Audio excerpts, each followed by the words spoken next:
ስብሰባ ላይ መድረክ ላይ ሐሳባችሁ መናገር ስትጀምሩ አንተ ምንድነው ያልከው የተናገርከው ሐሳብ እኮ ግልጽ አይደለም አልገባንም የሚሏችሁ ሰዎች አሉ። ወይም ደግሞ እሱን ተውትና ስለሆነ ነገር መናገር ፈልጋችሁ ከእናንተ ከሚጠበቀው በላይ በጣም ብዙ ኢንፎርሜሽን ሼር የማድረግ ልማድ አለባችሁ። ወይም ደግሞ ያልተዘጋጃችሁባቸው ጥያቄዎች ስትጠየቁ አሁን ስለዚህ ነገር ላውራ ወይስ ስለዚህ ነገር ባወራ ይሻለኛል፣ ይሄ ሁሉ ነገር ግራ የሚያጋባችሁና ተዘጋጅታችሁም እንኳ ቢሆን ሐሳባችሁ የሚጠፋባችሁ ሰዎች ካላችሁ ትክክለኛ መፍትሄ ይዤላችሁ የመጣሁት። መፍትሄው ምንድነው? ኮሚኒኬሽን ፍሬምወርኮችን መማር።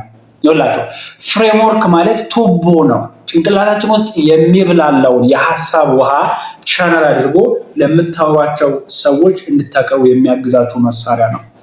ብዙ ፍሬምወርኮች አሉ ኮሚኒኬሽን በተመለከተ፣ ግን አንዱን ነው ዛሬ የማስተምራችሁ። ዋና ሐሳብ፣ ምክንያታችሁን፣ ታሪክና ዋና ሐሳባችሁን መጀመሪያ ላይ እየተናገራችሁትን መደምደሚያ ማድረግ፣ ይሄን ነው የምትማሩት። እስኪ ጠይቁኝ እናንተ ስለሆነ ነገር ያልተዘጋጀሁበት ጥያቄ ምን ሊሆን ይችላል? አለኝ የእውነት ግን የመግባባት ክህሎት ህይወት ላይ ወሳኝ ነው ብለህ ታስባለህ ታምናለህ ወይ ሊሆን ይችላል ጥያቄው።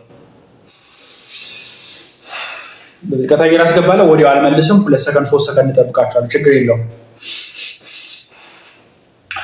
ጥሩ ጥያቄ ነው። የመግባባት ክህሎት ህይወት ላይ በስራም በግላዊ ህይወታችንም ወሳኝ ቁልፍ ነገር ነው ብዬ አምናለሁ። ለምን ካልከኝ ቢዝነስ ቢኖርህ የምትሸጠውን ዕቃ ለመሸጥ ያለህን ሰርቪስ ለሰዎች ለማድረስ ከሰዎች ጋር ነው ስቲል ኮሚኒኬት የምታደርገው። ያለህን ዋጋ ሰዎች የማያውቁት ለሰዎች ኮሚኒኬት የማታደርገው ከሆነ ስራ የለህም፣ ቢዝነስ የለህም ማለት ነው።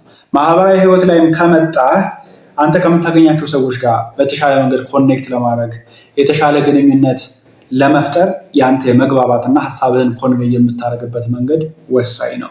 ለምሳሌ እኔን መመልከት ትችላላችሁ።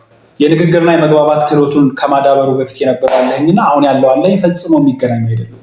በፊት ሰዎችን ቁጭ አድርጎ ማናገር የሚፈራ ኢንሴኪውር የሆነ ከሚባለው በላይ የፍርሃት መጠኑ ተወዳዳሪ የሌለው አይነት ሰው ነው።